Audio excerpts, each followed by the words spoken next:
নমস্কার বন্ধুরা, welcome to জুলার্স ডু কমপ্লিট টাস্ক। আজকে আমরা প্রোনাউন সম্পর্কে আলোচনা করব। এর আগে আমরা নাউন সম্পর্কে জেনেছি, এখন আমরা প্রোনাউন সম্পর্কে আলোচনা করব। এবার প্রোনাউন জিনিসটা কি? প্রোনাউন এই যে কথাটার মধ্যেই কিন্তু তার সংজ্ঞা লুকিয়ে আছে। এখানে দেখতে পাচ্ছি আমরা প্রোনাউন। প্রোনাউন অর্থাৎ প্রো মানে হলো ফর বা জন্য, নাউন এর জন্য, ফর নাউন অর্থাৎ নাউনের জন্য যেই ওয়ার্ড বা শব্দ আমরা নাউনের পরিবর্তে ব্যবহার করি, অর্থাৎ নাউন যে কাজটা করতে পারছে না সেটা যখন একটা প্রোনাউন করে দেয় তাকে আমরা প্রোনাউন বলছি। অর্থাৎ নাউনের যে কাজটা করে কোনো একটা ওয়ার্ড যেটা নাউনের কাজটা করে দিচ্ছে, তখন সেটাকে আমরা প্রোনাউন হিসেবে চিহ্নিত করছি। সাপোজ কারোর একজন কলকাতা যাওয়ার কথা ছিল, তার পরিবর্তে ধরুন রমেনের কলকাতা যাওয়ার কথা ছিল, কি আমার কলকাতা যাওয়ার কথা ছিল, সে জায়গায় আমার ভাই গিয়েছে, তাহলে আমার ভাই হচ্ছে প্রোনাউন এবং আমি হচ্ছে নাউন। অর্থাৎ একটা কাজ যেটা নাউন না করে নাউনের পরিবর্তে অন্য কেউ করছে, তখন তাকে আমরা প্রোনাউন বলছি। কিছু সেন্টেন্সে আমরা তার যদি মানে মানে প্রোনাউনের কি প্রয়োজন আছে সেটা যদি দেখি, আমরা কিছু সেন্টেন্সে দেখব যে প্রোনাউনের কি প্রয়োজনীয়তা আছে বা প্রোনাউন আমাদের কি কাজে লাগবে সেটা শিখবো কেন।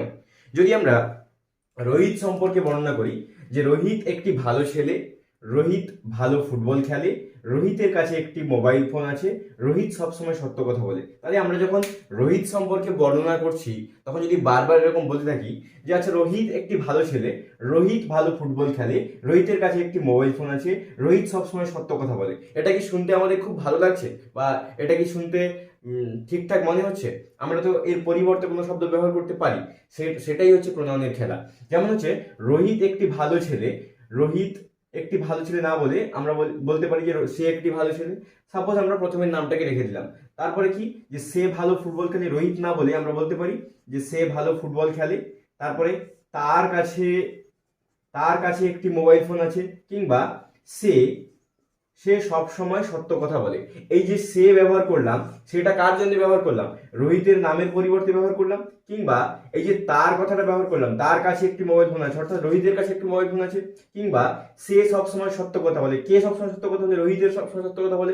তাহলে রোহিতের নাম ব্যবহার না করে আমরা সে কিংবা তার কিংবা সে কথাটাকে ব্যবহার করলাম, কিংবা এভাবে আমরা নামের পরিবর্তে এটাকে ব্যবহার করলাম। সেই কারণে এগুলোকে বলা হচ্ছে প্রোনাউন, যাকে বাংলায় বলা হচ্ছে সর্বনাম পদ। সর্বনাম মানে নামের পরিবর্তে, তো সেটাই হচ্ছে প্রোনাউন।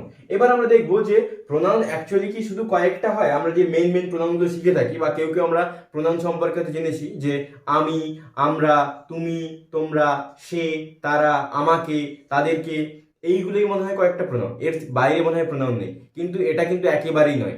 যত আমরা নাম দেখবো এবং নামের পরিবর্তে যত ওয়ার্ড বসবে প্রত্যেককে আমরা প্রোনাউন বলবো। নামের পরিবর্তে যত শব্দ বসবে, যত ওয়ার্ড বসবে, প্রত্যেকটাকেই আমরা প্রোনাউন হিসেবে চিহ্নিত করবো। এটা মাথায় রাখতে হবে। যেমন যদি বলা হয় যে তোমার নাম কি, হোয়াট ইজ ইউর নেম, এই যে কি, তাহলে এখানে যদি উত্তর দেওয়া হতো তাহলে কি বলা হতো যে তোমার নাম হয় ড্যাশ, বা তোমার নাম হয় বিকাশ, বা তোমার নাম হয় যা কিছু, তোমার নাম হয় আকাশ, যা কিছু। তাহলে কি এর কিটা কোনো একটা নামের পরিবর্তে বসেছে, সেখানে কি শব্দটাও কিন্তু প্রোনাউন। হয়তো ওখানে কে, এই যে কে, হু ইজ দেয়ার, ওখানে কে, তাহলে ওখানে কেউ একজন তো আছে, তার নামের পরিবর্তে কে শব্দটাকে ব্যবহার করা হয়েছে। যে ওখানে কে, না ওখানে একটি বাঘ, কি ওখানে একটি ভাল্লুক, কি ওখানে একটি মানুষ, বা ওখানে রাম, ওখানে শ্যাম, ওখানে যদু। তাহলে এই যে কে কোনো একটা নামের পরিবর্তে বসেছে। যে কেউ তোমাকে ডাকছে, এই যে কেউ তোমাকে ডাকছে, যে ডাকছে তার তো কোনো একটা নাম আছে। কেউ তোমাকে ডাকছে, যে কেউ ডাকুক না কেন তার তো কোনো একটা নাম আছে। সেই নামটাকে আমরা ব্যবহার না করে কি করলাম? কেউ শব্দটাকে ব্যবহার করলাম। যে someone calling you, someone is calling you, someone calling you হয় না, সামওয়ান ইজ কলিং ইউ। কেউ একজন তোমাকে ডাকছে বা কেউ তোমাকে ডাকছে, এই যে সামওয়ান বা কেউ, এটাও কিন্তু একটা প্রোনাউন। যেমন এটা আমার গাড়ি, এই যে এটা বলতে এই গাড়ির পরিবর্তে বসেছে। এটা যদি আমরা গাড়ির কোনো নাম দিয়ে দিতাম, যে এই যে আমার একটা গাড়ির নাম দিয়ে দিলাম, সাপোজ আমি একটা গাড়ির নাম কি দিতে পারি, হিরো হোন্ডা হয় আমার গাড়ি, তাহলে হিরো হোন্ডা যদি হয় তাহলে এটা আমার গাড়ি। কিংবা আমরা সবাই পড়ছি, যে সবাই বলতে কি, যে আমরা যারা পড়ছি প্রত্যেকের নির্দিষ্ট নাম আছে, তাহলে প্রত্যেকের নাম না বলে আমরা কি বললাম, যে আমরা সবাই পড়ছি। এই যে সবাই শব্দটা, এটা প্রত্যেকের নামের পরিবর্তে ব্যবহার করা হয়েছে, সেই সবাইটাকেও আমরা বলবো প্রোনাউন। এই যে কেউ কি বাড়িতে আছে, এই যে কেউ কি বাড়িতে আছে, মানে বাড়িতে কেউ আছে কিনা, বাড়িতে যদি কেউ থাকে তার একটা নাম আছে, বা বাড়িতে যদি কেউ না থাকে তারও একটা নাম আছে। তো সেই যে কেউ আছে কিংবা নেই, সেই কেউটাকেও আমরা কিন্তু বলবো প্রোনাউন। কিংবা এখানে আমরা কয়েকটা এক্সাম্পল লিখেছি, যেখানে আমরা আই মানে আমি, উই মানে আমরা, ইউ মানে তুমি, দে মানে তারা, ইউ মানে তোমরা, হি মানে সে, যেটা আমরা ছেলেদের ক্ষেত্রে ব্যবহার করি, সি মানে সে, ইট মানে ইহা, ইচ মানে প্রত্যেক, সামওয়ান কেউ একজন, হু মানে কে বা হোয়াট মানে কি, ফিউ মানে কিছু, বোথ এটসেট্রা। এই যে এতগুলো আমরা এগুলোকে প্রত্যেকগুলোকে আমরা কিন্তু প্রোনাউন বলবো। এবং প্রোনাউনের আরো বিভিন্ন রকম বিভাজন আছে এবং এক একটা প্রোনাউন বিভিন্ন রকম ভাবে ব্যবহার করা হয় এবং তাদের ব্যবহার অনুযায়ী বিভিন্ন রকম নামে আমরা তাদেরকে চিহ্নিত করি, সেই সম্পর্কে আমরা আরো জানবো। এবার আমরা জানবো প্রোনাউনের তিনটি কেস সম্পর্কে, সাবজেক্টিভ কেস, পজিটিভ কেস এবং অবজেক্টিভ কেস। সাবজেক্টিভ কেস কি না সাবজেক্ট হিসেবে কাজ করে, পজিটিভ কেস কি না পজিশন হিসাবে বা অধিকার বা মালিকানা বোঝায়, কিংবা অবজেক্টিভ কেস যেটা অবজেক্ট হিসেবে আমাদের কাছে বসে। এবার আমরা বলি যে সাবজেক্টটা কি বা সাবজেক্ট আমরা কাকে বলি। সাবজেক্ট হচ্ছে একটা বাক্যে বা একটা সেন্টেন্সে যেই ব্যক্তি কোনো কাজ করে বা ঘটনা ঘটায় বা ঘটনার কারণ হয়ে দাঁড়ায়, কিংবা যেই ব্যক্তি সরাসরি কাজটা করে বা যেই ব্যক্তির সম্পর্কে একটা বাক্যে কিছু বলা হয়, তখন তাকে আমরা সাবজেক্ট বলি। যেমন যদি বলা হয় যে আমি ভাত খাই, তাহলে কাজটা ভাত খাওয়ার কাজটা কে করছে? আমি, এটাই হচ্ছে সাবজেক্ট বা কর্তা। সেরকম ভাবে যে তারা ফুটবল খেলে, তাহলে তারা হচ্ছে সাবজেক্ট। কিংবা যদি বলা হয় যে সে একটি ভালো ছেলে, সে হয় একটি ভালো ছেলে, তাহলে তার সম্পর্কে বলা হচ্ছে সে এর সম্পর্কে বলা হচ্ছে, তাহলে সেটাই হচ্ছে সাবজেক্ট। সেরকম ভাবেই কিছু নাউন আছে যারা কেবলমাত্র সাবজেক্ট হিসেবেই ব্যবহার করা হয়, মানে তারা অবজেক্ট হিসেবে ব্যবহার হয় না, সেগুলোকে বলা হয় সাবজেক্টিভ কেস। এবং অবজেক্ট কোনগুলো? যেগুলো হচ্ছে মানে সরাসরি কাজ করছে না, যে হি গিভস মি আ বুক, সে আমাকে একটি বই দিয়েছে, এই যে সে আমাকে একটি বই দিয়েছে, তাহলে দেওয়ার কাজটা কি করেছে? সে করেছে। যদি আমরা এখানে একটা বাক্য লিখি যে তিনি আমাকে একটা বই দিয়েছেন, তিনি আমাকে একটা বই দিয়েছেন,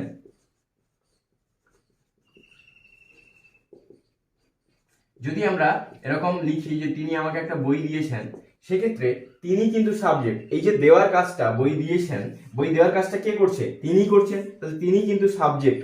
কিন্তু কাকে দেওয়া হয়েছে? আমাকে দেওয়া হয়েছে, আমি কিন্তু কাজটা করিনি, আমি রিসিভ করেছি, আমি জিনিসটাকে রিসিভ করেছি, আমি কিন্তু অবজেক্ট। তাহলে একটা সাবজেক্ট হচ্ছে দেয় বা কাজটা করে, এবং অবজেক্ট কি করে? সেটাকে রিসিভ করে বা গ্রহণ করে, সেটাকে আমরা অবজেক্ট বলি। এবং সেই অনুযায়ী আমরা কিছু সাবজেক্টিভ কেস এবং অবজেক্টিভ কেস এবং পজিটিভ কেস করি। এখন আমাদেরকে আরো একটা জিনিস খেয়াল রাখতে হবে যে সাবজেক্টিভ কেস বা পজিটিভ কেস বা অবজেক্টিভ কেস, এই কেসগুলো কার ক্ষেত্রে ঘটে? না পার্সোনাল প্রোনাউনের ক্ষেত্রে ঘটে। পার্সোনাল প্রোনাউন বলতে কি না যেই প্রোনাউনগুলো কোনো পার্সন অনুযায়ী ব্যবহার করা হয়, পার্সনের ক্ষেত্রে ব্যবহার করা হয়। যেমন হচ্ছে আই মানে আমি, একটা পার্সনের ক্ষেত্রে ব্যবহার হতে পারে। উই মানে আমরা, ইউ মানে তুমি, দে মানে তারা, হি মানে সে, সি মানে সে, এরা সবাই কি হয়? পার্সনের ক্ষেত্রে ব্যবহার করে। এমনকি ইট যেটা হয়, সেটা আমরা যে অ্যানিম্যাল বলি, অ্যানিম্যালকে আমরা পার্সনিফিকেশন করতে পারি, তো অ্যানিম্যালকেও আমরা, অ্যানিম্যালের ক্ষেত্রে আমরা ইট ব্যবহার করি। মানে কোনো একটা জীবের ক্ষেত্রে আমরা এই প্রোনাউনগুলোকে সাধারণতভাবে ব্যবহার করতে পারি। তো এগুলোকে বলা হয় পার্সোনাল প্রোনাউন, মানে পার্সন অনুযায়ী যেহেতু ভ্যারি করে, পার্সনকে বোঝায়, কোনো একটি পার্সনের নামের পরিবর্তে বা পার্সনের বিষয়ে বোঝায়, তাই জন্য এগুলোকে বলা হয় পার্সোনাল প্রোনাউন। এদেরকে যদি আমরা পার্সনে ভাগ করি, যেমন হচ্ছে আই হচ্ছে হয় ফার্স্ট পার্সন, এবং ইউ হচ্ছে উই হচ্ছে ফার্স্ট পার্সন, এবং ইউ হচ্ছে সেকেন্ড পার্সন, দে থার্ড পার্সন, এবং বাকি সব থার্ড পার্সন। অর্থাৎ যে বলছে কথাটা, অর্থাৎ আমি বলছি, মানে যে বলে কথাটা, তাহলে আমি কথাটা বলি বা আমরা কথাটা বলি, আমরাই হচ্ছে ফার্স্ট পার্সন। আমি কিংবা আমরা, এটাই হচ্ছে ফার্স্ট পার্সন।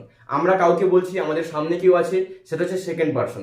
এবং আমরা অন্য কারোর সম্পর্কে যখন বলছি, সেটা হয়ে যাচ্ছে থার্ড পার্সন। তাহলে first person, second person, third পার্সনের পার্থক্যটা কি না যখন আমি বলছি বা যে স্পিকার বা যে বক্তা, সে হচ্ছে ফার্স্ট পার্সন, এবং যাকে বলা হচ্ছে টু হুম, তাহলে সে হচ্ছে সেকেন্ড পার্সন বা তুমি বা তোমরা, এবং বা যার সম্পর্কে আলোচনা হচ্ছে থার্ড পার্সন। এই কয়েকটা পার্সন নিয়েই তো আমরা চলি। আমরা হয় আমি বলছি বা আমরা বলছি, বা তুমি বলছো, বা তাদের সম্পর্কে কথা হচ্ছে বা তারা বলছে, এরকম আমি, তুমি বা তারা। আর যদি আমি বলি বা আমরা বলি, তাহলে হচ্ছে ফার্স্ট পার্সন। যদি তুমি বলো বা তোমরা বলো, তাহলে হচ্ছে সেকেন্ড পার্সন। যদি তারা বলে, তখন হচ্ছে থার্ড পার্সন। এভাবেই আমরা পার্সনটাকে বিশ্লেষণ করি। তো এখানে আমরা পার্সনটাকে মোটামুটি যদি বিশ্লেষণ করি, তো এরাই হচ্ছে ফার্স্ট পার্সন হয় আমি, আমরা, এবং সেকেন্ড পার্সন হচ্ছে তুমি, তোমরা, এবং থার্ড পার্সন বাকি যেগুলো আছে। যদি নামও হয়, নামের ক্ষেত্রে আমরা থার্ড পার্সন ধরি। তাহলে এখানে আমরা প্রোনাউন আলোচনা করছি, যেহেতু আমরা নামে ঢুকবো না। তো পার্সোনাল প্রোনাউন বলতে কি, যেগুলো পার্সন অনুযায়ী ভেরি করে, এবং পার্সন অনুযায়ী যখন আমরা ভাগ করি, সাবজেক্টিভ কেস বা নমিনেটিভ কেস আছে, তারপরে আছে পজেসিভ কেস এবং আরেকটা হচ্ছে অবজেক্টিভ কেস। যদি আমরা একটা বাক্য লিখেছিলাম যে তিনি আমাকে একটি বই দিয়েছেন, এটাকে যদি আমরা ইংরেজিতে লিখি কি হবে? He gave me a book. He gave me a book, তিনি আমাকে একটি বই দিয়েছেন। এবার হি মানে কি? সে বা তিনি। কাকে দিয়েছেন? আমাকে দিয়েছেন। তাহলে হি গেভ আই করতে পারতাম তো, যে তিনি তো আমাকে বইটা দিয়েছেন, কিন্তু না, এখানে যেহেতু অবজেক্ট হিসেবে ব্যবহার করছে, আমি যেহেতু রিসিভ করছি, আমি যেহেতু অবজেক্ট, সেই অবজেক্ট হিসেবে কিন্তু আমরা মি ব্যবহার করেছি। একই রকম ভাবে আই এর অবজেক্ট হিসেবে মি ব্যবহার করব, উই এর অবজেক্ট হিসেবে আস ব্যবহার করব, ইউ এর অবজেক্ট হিসেবে ইউ ব্যবহার করব, ইউ এর কোনো চেঞ্জ হয় না। দে এর অবজেক্ট হিসেবে দেম ব্যবহার করব, হি এর অবজেক্ট হিসেবে হিম ব্যবহার করব, এবং সি এর অবজেক্ট হিসেবে হার ব্যবহার করব, এবং ইট এর অবজেক্ট হিসেবে ইট ব্যবহার করব। এটা তো গেল আমাদের সাবজেক্টিভ কেস বা নমিনেটিভ কেস যাকে বলা হয়। সাবজেক্টিভ কেসকে কিন্তু আমরা নমিনেটিভ কেসও বলি। এবং অবজেক্টিভ কেস কোনগুলো? যেগুলো অবজেক্ট রূপে কাজ করে, এরা সাধারণত সেন্টেন্সের অবজেক্ট হিসেবে বসে, কোনোদিন সাবজেক্ট হয় না। এবং সাবজেক্টিভ কেস যেগুলো, যে সাবজেক্টিভ যে প্রোনাউনগুলো, এরা হচ্ছে শুধুমাত্র সাবজেক্ট হিসেবেই ব্যবহার করা হয়, অবজেক্ট রূপে চিহ্নিত করা হয় না। এবার আসি পজিটিভ কেস। পজিটিভ কেসটা আবার কি রে বাবা? আমরা তো সাবজেক্টটা নামে বুঝতে পারলাম, অবজেক্টটা নামে বুঝতে পারলাম, কিন্তু পজিটিভ জিনিসটা কি? পজিটিভ কথার অর্থ হলো অধিকার বা মালিকানা, অধিকার বা মালিকানা। যখনই আমরা কোনো একটা নাউনের আগে এই পজিটিভ কেস বা পজিটিভ প্রোনাউনটা বসিয়ে দিই, তখন সেই জিনিসের প্রতি তার অধিকার হয়ে যায়। যেমন হচ্ছে যদি বলা হয় মাই বুক, তখন কি হয়ে যায়? যদি বলি যে মাই বুক অর্থাৎ আমার বই, তাহলে সেই বইটার উপর আমার অধিকার আছে বলেই তো আমি আমার বই বলতে পারি। অন্য কারো হলে কি সেটা আমার বই হতো? তার বই হতো। তাহলে যদি বলা হয় যে আমাদের স্কুল, আওয়ার স্কুল, স্কুলটা কাদের? আমাদের স্কুল, তাদের অধিকার কাদের? আমাদের। স্কুলটার আগে যখন আওয়ার বসিয়ে দেওয়া হলো, আওয়ার স্কুল, তখন স্কুলের অধিকারটা কাদের হাতে চলে এলো? আওয়ারের হাতে। যদি বলা হতো ইয়োর স্কুল, মানে তোমার স্কুল বা তোমাদের স্কুল, তাহলে ইয়োর স্কুল মানে কি? তোমার স্কুল। ইয়োর শব্দটা বসিয়ে দেওয়া মাত্রই সেই স্কুলটার উপর অধিকারটা ইয়োরের বসে গেল। সেই অধিকার বোঝানোর জন্য তাকে বলা হচ্ছে পজেসিভ কেস। যেমন দেয়ার হাউস, তাদের বাড়ি, তাহলে দেয়ার হাউস মানে কি? তাদের বাড়ি। তাহলে বাড়িটা কাদের? তাদের। ওই যে দেয়ার শব্দটা ব্যবহার করা হয়েছে, তাহলে দেয়ারের মালিকানা, মালিক মানে অধিকারটা কার? দেয়ার, তাদের বই মানে তাদের বাড়ি। যদি হয় হিজ, হিজ পেন, তার পেন, তাহলে পেনটি কার? তার, তাহলে অধিকারটা কার? তার পেন। তাহলে হিজ বসিয়ে দিলাম পেনের সামনে, পেন ওয়ার্ডটির সামনে যদি আমরা হিজ বসিয়ে দিই, যদি লিখি আমরা যে হিজ পেন, তাহলে পেনটা কার? তার পেন। এবার এখানে আমরা দু ধরনের পজিটিভ কেস পাচ্ছি, একটা হচ্ছে মাইন এবং আরেকটা হচ্ছে মাই। মাই মানে আমার এবং মাইন মানেও আমার। আওয়ার মানেও আমার, আমাদের, আওয়ার্স মানেও আমাদের। তাহলে এই দুটোই কিন্তু পজিটিভ কেস হিসেবে ব্যবহার করা হয়। কিন্তু সেটা কিভাবে?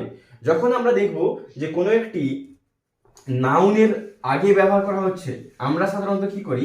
এই যে মাই, আওয়ার, ইয়োর, দেয়ার কিংবা হিজ, কিংবা হিজের তো কোনো অপশন নেই, হার, এদেরকে কি করি আমরা? না কোনো একটি নাউনের আগে বসাই, কোনো একটি নাউনের আগে বসাই। যদি বলি যে this is my book, this is my book, this is my book, এই একটা সেন্টেন্স লিখলাম। এখানে বুক একটা নাউন, তার আগে আমরা মাই শব্দটাকে বসিয়েছি এবং এটা এখানে অধিকার বোঝাতে ব্যবহার করা হয়েছে। দিস ইজ মাই বুক, এটা হচ্ছে আমার বই, এখানে অধিকার বোঝাতে ব্যবহার করা হয়েছে। যদি বলা হয় যে দিস বুক ইজ মাইন, এই বইটি হয় আমার, দিস বুক ইজ মাইন, অর্থাৎ এই বইটি হয় আমার। এখানেও মাইন শব্দটা অধিকার বোঝাতে ব্যবহার করা হয়েছে, কিন্তু এটা কিন্তু এই যে বুক যে নাউনটা, সেই নাউনের আগে বসেনি। যে মাইন দিস বুক এরকম হয় না, যে দিস ইজ মাইন বুক এরকম কিন্তু হবে না, দিস ইজ মাই বুক। কিন্তু যখন বলছি যে দিস বুক ইজ মাইন, তখন মাইন কথাটা কিন্তু একটা যে নাউন রয়েছে, নাউনের পরে বসছে। আর যখন আমরা মাই শব্দটাকে ব্যবহার করছি, সেটা কিন্তু নাউনের আগে বসছে। যেরকম যদি বলি যে this is our school, this is our school, এখানে এটা হচ্ছে আওয়ার স্কুল বসেছে, অর্থাৎ স্কুলের আগে আমরা আওয়ার শব্দটিকে ব্যবহার করেছি, অর্থাৎ আমাদের স্কুল, আমাদের অধিকার বোঝাচ্ছে। কিন্তু যদি বলি আমরা দিস স্কুল ইজ আওয়ার্স, এই স্কুলটি হয় আমাদের, তাহলে তখন কিন্তু এই যে নাউনটা নাউনের আগে বসছে না। তাহলে এই যে মাইন, আওয়ার্স, ইয়োর্স, দেয়ার্স, এদের অর্থ কিন্তু একই। মাই মানেও আমার, মাইন মানেও আমার, আওয়ার মানে আমাদের, আওয়ার্স মানেও আমাদের, ইয়োর মানে তোমার, ইয়োর্স মানে তোমাদের বা তোমার, বা ইয়োর মানেও তোমার বা তোমাদের, ইয়োর্স মানে তোমার বা তোমাদের, দেয়ার মানে তাদের, দেয়ার্স মানেও তাদের। তাহলে এখানে আমরা মানে এটা আমরা ব্যবহার কিভাবে করছি? না, প্রথমে আমরা দেখছি যে নাউনের আগে যখন বসছে তখন কিন্তু আমরা এস গুলোকে পাচ্ছি না, এস গুলোকে যোগ করছি না, কিংবা মাইন শব্দটিকে ব্যবহার করছি না। কিন্তু যখন নাউনটার পরে আমরা ব্যবহার করছি যে দিস বুক ইজ মাইন কিংবা দিস পেন ইজ মাইন, তখন আমরা কি করছি, এই ফর্মগুলোকে ব্যবহার করছি। এই গেল পজেসিভ কেস। তাহলে সাবজেক্টিভ বা নমিনেটিভ কেস কোনগুলো বা সাবজেক্টিভ প্রোনাউন কোনগুলো, যেই প্রোনাউনগুলো সাধারণত সাবজেক্ট হিসেবে ব্যবহার করা হয়, এবং পজিটিভ কেস কোনগুলো, যেগুলো হচ্ছে অধিকার বা মালিকানা বোঝাতে ব্যবহার করা হয়। অবজেক্টিভ কেস কোনগুলো, অবজেক্টিভ কেস হচ্ছে অবজেক্ট রূপে চিন্তা করা হয়, যে হি লাভস মি, সে আমাকে ভালোবাসে, হি লাইকস মি, সে আমাকে পছন্দ করে, কিংবা সি হেটস মি, সে আমাকে অপছন্দ করে, সে আমাকে ঘৃণা করে। এই যে সি হেটস, কাজটা কে করছে, সে করছে, কিন্তু যে রিসিভ করছে কে, মি মানে আমাকে। বা উই লাভ, উই লাভ কি হয়, উই লাভ দেম, আমরা তাদেরকে ভালোবাসি, উই লাভ দেম। এই যে আমরা ভালোবাসি, আমরা সাবজেক্ট, কিন্তু দেম তাদেরকে। কিন্তু যদি দেম যদি সাবজেক্ট হতো লিখে তো দে লাভ আস, তারা আমাদেরকে ভালোবাসে, তখন তার কাজটা কে করছে। যদি আমরা বাক্যগুলোকে লিখি, যে যদি লিখি যে আমি বা আমরা তাদের ভালোবাসি, যদি হয় আমরা তাদের ভালোবাসি, তখন ভালোবাসা কাজটা কে করছে, আমরা তাদের ভালোবাসি, তখন এই কাজটা কে করছে, যে উই লাভ, আমরা ভালোবাসি, আমরা কাজটা করছি, যিনি আমরা সাবজেক্ট, উই লাভ কাদের ভালোবাসি, দেম, আমরা তাদেরকে ভালোবাসি। কিন্তু যখন বলছি যে তারা আমাদের ভালোবাসে, তারা, যদি বলি যে তারা, যদি আমরা বলি তারা আমাদের ভালোবাসে, তারা আমাদের ভালোবাসে, তখন আমরা কিভাবে করছি, যে দে লাভ আস। তখন কিন্তু আমরা রিসিভ করছি, যেহেতু আমরা হচ্ছে অবজেক্ট, সেই কারণে আমরা অবজেক্টিভ ফর্মটাকে ব্যবহার করছি। উই হচ্ছে আমরা, আমাদের ভালোবাসে, এই জন্য আস ব্যবহার করা হয়েছে, এবং তারা আমাদের ভালোবাসে, দে ব্যবহার করা হয়েছে। যদি আমরা আমার কথাটাকে ব্যবহার করি, যে আমার নাম হয় রাজেশ, কিংবা এটি হয় আমার বই, এক্ষেত্রে আমরা এখানে কি করছি না, পজেশন বোঝাচ্ছি, যে আমার বই। কিন্তু যদি বলি যে আমার একটি পেন আছে, আমার একটি পেন আছে, ঠিক আছে, এখানে 3 বার কিন্তু আমার ব্যবহার করা হয়েছে, আমার ব্যবহার করা হয়েছে। কিন্তু 3 বার আমার ব্যবহার করলেও প্রত্যেক ক্ষেত্রে কিন্তু আমারের ইংরেজি আমরা একই রকম করব না। কেন করব না, যে এখানে আমার নাম হয় রাজেশ, এখানে কিন্তু সাবজেক্ট রূপে বসছে না, আমার নাম হয় রাজেশ। কিংবা এটি হয় আমার বই, এখানেও কিন্তু আমার যে শব্দটা, এটা সাবজেক্ট রূপে বসছে না। কিন্তু আমার একটি পেন আছে, এখানে কিন্তু আমার যে শব্দটা, এটা কিন্তু সাবজেক্ট রূপে বসছে। সে কারণে এটাকে আমরা করব যে মাই নেম ইজ রাকেশ, অর্থাৎ আমার নাম হয় Rakesh, my name is Rakesh, এখানে হচ্ছে অধিকার বোঝাতে ব্যবহার করা হয়েছে মাই শব্দটাকে। এখানে বোঝানো হয়েছে এটি হয় আমার বই, it is my book, it is my বুক, এটি হয় আমার বই, এখানেও বইটির অধিকার বোঝাতে ব্যবহার করা হয়েছে। কিন্তু আমার একটি পেন আছে, মানে আমার একটি পেন আছে বা এটি হয় আমার পেন, দুটোর মধ্যে পার্থক্য আছে। এটি আমার একটি পেন আছে মানে কি, তখন সাবজেক্ট রূপে কাজ করছে আমার, যে আই হ্যাভ এ পেন।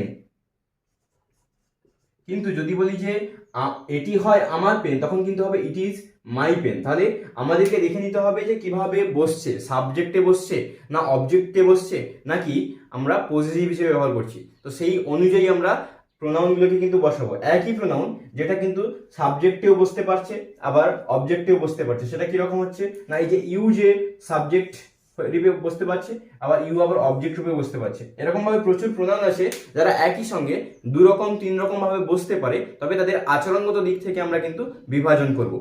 এখন আমরা সাবজেক্টিভ কেস বা নমিনেটিভ কেসে কিছু কনফিউশন দূর করব, কিছু একটুখানি ভালো করে ডিটেইলে বোঝার চেষ্টা করব। যেমন হচ্ছে এখানে যে Rahul and me went to market, Rahul এবং আমি বাজারে গিয়েছিলাম। এখানে তাহলে বাজারে যাওয়ার কাজটা কি করেছিল, রাহুল করেছিল এবং আমি করেছিলাম। তাহলে রাহুলও একটা সাবজেক্ট এবং আমিও কিন্তু একটা সাবজেক্ট। কিন্তু এখানে আমি লিখেছি যে Rahul and me went to market, Rahul এবং আমি বাজারে গিয়েছিলাম। তাহলে বাজারে যাওয়ার কাজটা কারা করেছিল, রাহুল এবং আমি করেছিলাম, দুজনেই করেছিলাম। তাহলে এখানে মিটা কিন্তু অবজেক্টিভ ফর্ম হিসেবে বসবে না, পরিবর্তে এখানে আই বসবে। এটা কি হবে, যে Rahul and I went to market. এখানে কিন্তু মি কখনোই হবে না, যেহেতু এখানে আমি সাবজেক্ট রূপে বসছি, আমাকে সাবজেক্ট রূপে রাখা হয়েছে। বাজারে কে যাচ্ছে? আমি যাচ্ছি, আমি সাবজেক্ট, তাই আমার সাবজেক্টিভ ফর্মটাকে কিন্তু এখানে বসাতে হবে। এখানে রয়েছে I and my wife are planning to go abroad. আমি এবং আমার স্ত্রী পরিকল্পনা করছি অ্যাব্রোডে যাব। তাহলে এখানে আই অ্যান্ড মাই ওয়াইফ, তাহলে কি এখানে মি হবে? Me and my wife? একেবারেই নয়, এখানে আই রয়েছে, আই থাকবে, এবং মাই ওয়াইফ এখানে দুজনেই কিন্তু সাবজেক্ট। ওখানে যারা প্ল্যানিং করছে, মানে ভার্বের বা ভার্বটা কে করছে, বা এই যে ঘটনাটা প্ল্যানিংটা কারা করছে? আমি এবং আমার স্ত্রী, আই অ্যান্ড মাই ওয়াইফ, তাহলে দুজনেই হচ্ছে প্ল্যানিংটা করছে, তাহলে দুজনেই হচ্ছে সাবজেক্ট, তাহলে সাবজেক্টিভ ফর্ম অবশ্যই বসবে, তাই এখানে আই বসানো হয়েছে। The teacher told Akash and me to do our homework. The teacher told, teacher বলেছিলেন আকাশ অ্যান্ড মি, আকাশকে এবং আমাকে আমাদের হোমওয়ার্কগুলোকে করতে। তাহলে এখানে দেখতে হবে যে ভার্ব কোনটা না টোল্ড। তাহলে টোল্ড মানে বলেছিলেন, কে বলেছিলেন? দ্য টিচার বলেছিলেন। তাহলে টিচার বলেছিলেন মানে কে? কাজটা কে করছে? টিচার করছেন, তাহলে টিচারই কিন্তু সাবজেক্ট, আমি কিংবা আকাশ কিন্তু সাবজেক্ট নয়, আমাদেরকে মাথায় রাখতে হবে। তাহলে বলার কাজটা কে করেছে? টিচার করেছেন, আমি বলিনি কিংবা আকাশ বলেনি। তাহলে আমরা দুজনকে অবজেক্ট, আমরা যেহেতু রিসিভ করেছি, আমরা ওই যে কথাটা ওটা আমরা গ্রহণ করেছি, তাই আমরা কিন্তু অবজেক্ট, তাই এখানে অবজেক্টিভ ফর্মটাকে ব্যবহার করা হয়েছে। এখানে আকাশ অ্যান্ড আই কিন্তু হবে না। তারপর রয়েছে she is as faster as I. এখানে যখন আমরা দুজনের মধ্যে কম্প্যারিজন করব, ডিগ্রিতে আমরা দেখতে পাবো, পরবর্তীতে আমরা ডিগ্রি নিয়ে আলোচনা করব। তো she is as faster as I, তাহলে এখানে সে হচ্ছে আমার মতো দ্রুত, তাহলে সি এবং আই এর মধ্যে কম্প্যারিজন হচ্ছে, এই জন্য আই এর কিন্তু সাবজেক্টিভ ফর্ম ব্যবহার করেছে। যেহেতু এখানে সাবজেক্টিভ ফর্ম রয়েছে, একটা সাবজেক্টিভ ফর্মের সঙ্গে একটা সাবজেক্টিভ ফর্মের কম্প্যারিজন হবে, একটা অবজেক্টিভ ফর্মের সঙ্গে আরেকটা অবজেক্টিভ ফর্মের কম্প্যারিজন হবে। মাথায় রাখতে হবে, যখন কম্প্যারিজন হবে, একটা সাবজেক্টিভ ফর্মের সঙ্গে একটা সাবজেক্টিভ ফর্মের কম্প্যারিজন হবে, একটা অবজেক্টিভ ফর্মের সঙ্গে একটা অবজেক্টিভ ফর্মের কম্প্যারিজন হবে, সেটা সে শেষেই থাকুক বা অন্য কোথাও থাকুক। যেমন যে হি likes us better than them, তাহলে এখানে হচ্ছে বেটার দেন দেন, এখানে একটা কম্প্যারিজন আসছে, কিন্তু তাহলে এখানে আস আসছে কেন, বা এখানে দেম আসছে কেন? এদের তো সাবজেক্টিভ ফর্ম থাকার দরকার ছিল, এখানে হি আছে সাবজেক্টিভ ফর্ম, এখানে দেম আছে।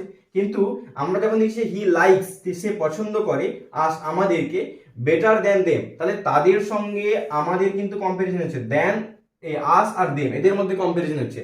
সে পছন্দ করে, সে পছন্দ করে মানে কি, সে কম্প্যারিজনটা সে করছে, কিন্তু তার সঙ্গে কম্প্যারিজন হচ্ছে না, সে কিন্তু কম্প্যারিজনের মধ্যে পড়ছে না। কম্প্যারিজন কার মধ্যে? আস এবং দেমের মধ্যে। তাহলে he likes us better than them, সে আমাদের থেকে, he likes us better than them, সে তাদের থেকে আমাদেরকে বেশি পছন্দ করে, তাহলে তাদের মধ্যে আমাদের কম্প্যারিজন হচ্ছে। আস যেহেতু অবজেক্টিভ ফর্মে বসেছে, তাই দেমটাও এখানে অবজেক্টিভ ফর্মে বসানো হয়েছে, অতএব এটি কিন্তু ঠিক আছে। এই কনফিউশনগুলো যাতে না হয় আমাদেরকে মাথায় রাখতে হবে। এখন আমরা জানবো যে ডেমনস্ট্রেটিভ প্রোনাউন সম্পর্কে। ডেমনস্ট্রেটিভ প্রোনাউনটা কি না, ডেমনস্ট্রেটিভ প্রোনাউন একটা যে কোনো নাউনকে নির্দিষ্ট করে বা নির্দেশ করে, এদেরকে নির্দেশকও আমরা বলতে পারি, এরা হচ্ছে নির্দেশ করে। যেমন কি দিস মানে এই, মানে এই যে একটা নাউন, সেই নাউনটাকে নির্দেশ করছে। দ্যাট, দ্যাট মানে ওই, দূরের কোনো জিনিসকে আমরা দ্যাট বলি এবং কাছের জিনিসকে আমরা দিস বলি, এরা আমরা ছোটবেলায় শিখেছি। দিস, দিস মানে হচ্ছে এইগুলি, দোজ মানে হচ্ছে ওইগুলি, দিস মানে হচ্ছে এইগুলি, এবং কাছের যখন প্লুরাল নাম্বার হবে তখন দিস, THESE দিস, এবং দোজ মানে ওইগুলি, যখন দূরের কোনো প্লুরাল নাম্বার হবে তখন আমরা দোজ ব্যবহার করব। সাচ এবং এই যে কয়েকটা রয়েছে এগুলোকে আমরা ডেমনস্ট্রেটিভ প্রোনাউন বলছি, এরা হচ্ছে কি করে, নির্দেশ করে। সাচ মানে এই এই এই যে ব্যবহার করা হয় আর কি। তো এখানে আমরা লিখেছি কয়েকটা সেন্টেন্স, যে শুড আই ব্রিং দোজ, আমি কি ওইগুলো আনবো। শুড আই ব্রিং দোজ, এই যে দোজ, দোজ হচ্ছে ওইগুলো, ওইগুলো মানে কি, কোনগুলোকে নির্দেশ করছে, কোনো একটা জিনিস। তো শুড আই ব্রিং দোজ, আমি কি ওইগুলো আনবো, ওইগুলো কোনো একটা নাউন, সেই নাউনকে নির্দেশ করছে দোজ, এই জন্য একে বলা হয় demonstrative pronoun. This is the last one, this is the last one, এটাই হচ্ছে শেষ। This is the last one, এটাই হচ্ছে শেষ। এটা এই যে দিস শব্দটা, এটা কি করছে, নির্দিষ্ট করছে যে এটাই। দিস আর বিউটিফুল, এই সরি দোজ আর বিউটিফুল, ওইগুলি হয় সুন্দর, তাহলে ওইগুলি, তাহলে ওইগুলিকে আমি নির্দিষ্ট করছি বা ওইগুলিকে নির্দেশ করছি যে ওইগুলি হচ্ছে সুন্দর, দোজ আর বিউটিফুল, এগুলোকে বলা হয় ডেমনস্ট্রেটিভ প্রোনাউন। এখন আমরা জানবো ইন্টারোগেটিভ প্রোনাউন সম্পর্কে। ইন্টারোগেটিভ প্রোনাউনটা কি? ইন্টারোগেটিভ প্রোনাউন হচ্ছে, ইন্টারোগেটিভ কথার অর্থই হচ্ছে প্রশ্নবোধক, অর্থাৎ প্রশ্ন করতে আমাদেরকে যে ওয়ার্ডগুলো হেল্প করে তাদেরকে আমরা ইন্টারোগেটিভ প্রোনাউন বলি। সাধারণত যে WH ওয়ার্ডগুলো রয়েছে সেগুলোকেই আমরা ইন্টারোগেটিভ প্রোনাউন বলতে থাকি। যে WH ওয়ার্ডগুলো যতগুলো রয়েছে আমরা WH ওয়ার্ড সম্পর্কে জেনেছি, আরো পরবর্তীতে যদি প্রয়োজন হয় আমরা জানবো, তোমরা যদি বুঝতে না পারো কমেন্ট করে অবশ্যই জানিও।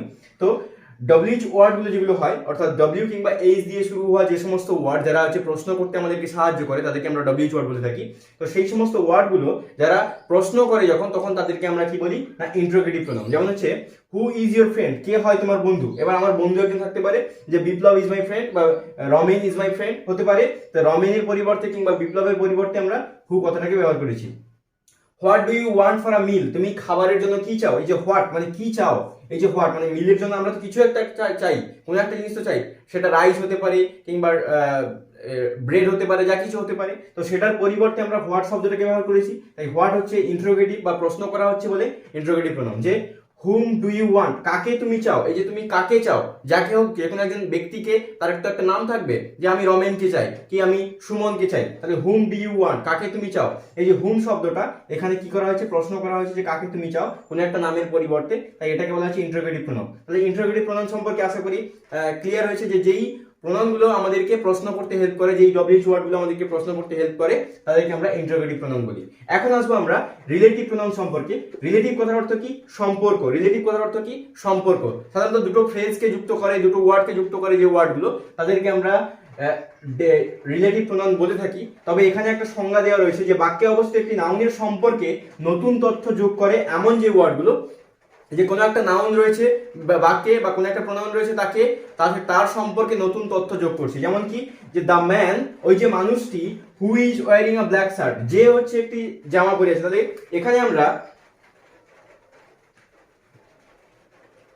তাহলে এখানে আমরা দেখতে পাচ্ছি যে who is wearing a black shirt, who মানে কে, ওই মানুষটার পরিবর্তে ব্যবহার করা হয়েছে, এবং হুটাকে ব্যবহার করার পরে তার সঙ্গে আরেকটা নতুন তথ্য সংযোজন করা হয়েছে যে একটি কালো জামা পরে আছে, সে হচ্ছে আমার আঙ্কেল বা কাকু।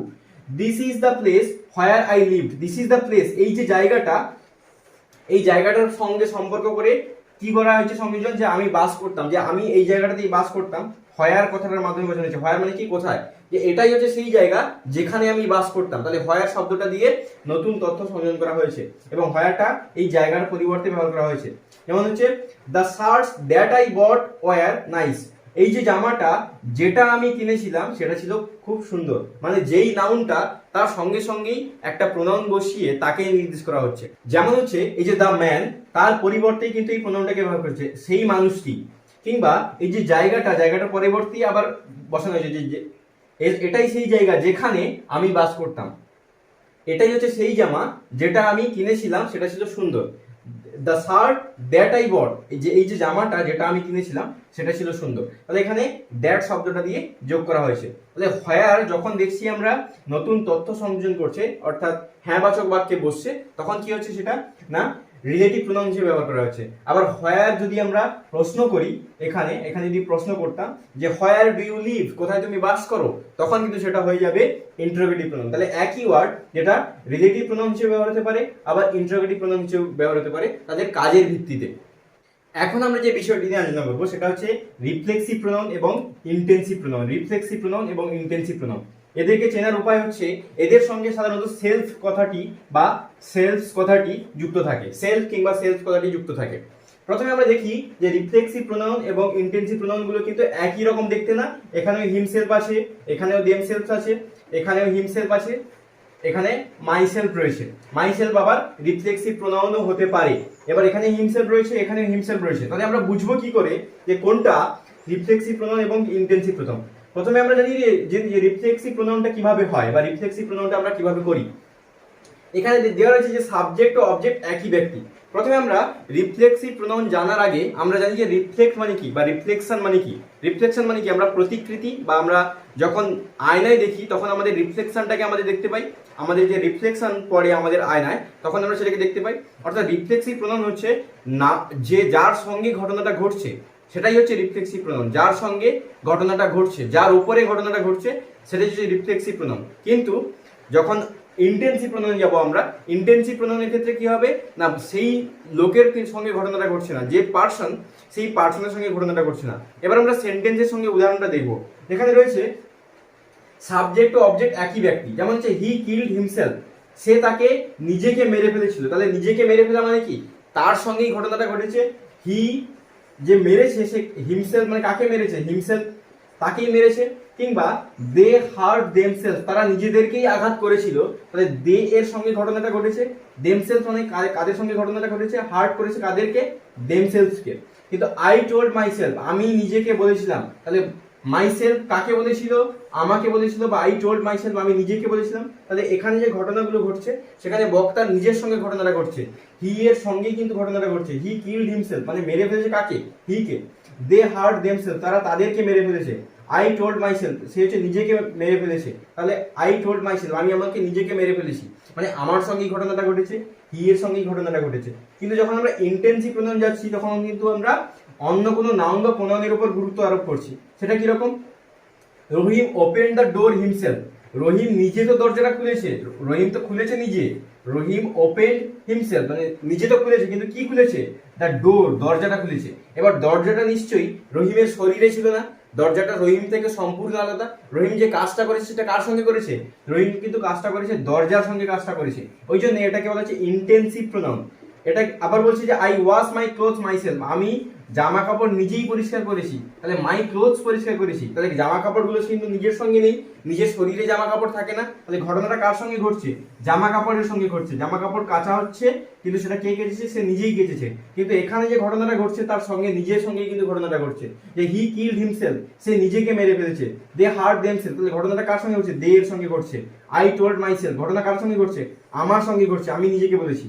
এই পার্থক্যটা একদম গভীরভাবে একটু মনে রাখতে হবে, এটা একটুখানি কনফিউজিং হয়ে যায়, তো এটা মনে রাখতে হবে যে রিফ্লেক্সিভ প্রোনাউন যখন হবে তখন যে স্পিকার তার সঙ্গেই ঘটনা ঘটবে, এবং ইন্টেন্সিভ প্রোনাউন কিন্তু যে মানে অন্য কোনো একটা নাউন কিংবা প্রোনাউনের উপর গুরুত্ব দেওয়া হবে, কিন্তু ওয়ার্ডগুলো কিছুটা একই। তাহলে এখানে আমরা প্রোনাউন সম্পর্কে বিস্তারিতভাবে জানার চেষ্টা করলাম এই ভিডিওতে। এর পরবর্তী ভিডিওতে আমরা অন্য পার্টস অফ স্পিচ নিয়ে আলোচনা করবো এবং অন্য গ্রামার নিয়ে আলোচনা করবো। তো তোমাদের যদি বুঝতে কোথাও অসুবিধা হয়ে থাকে বা কোনো একটা জায়গায় কোনো পয়েন্ট বুঝতে না পারো অবশ্যই কমেন্ট করে জানিও, আমি পরবর্তী কোনো ভিডিওতে সেই বিষয়টি নিয়ে আলোচনা করবো। Thank you for watching, please do subscribe.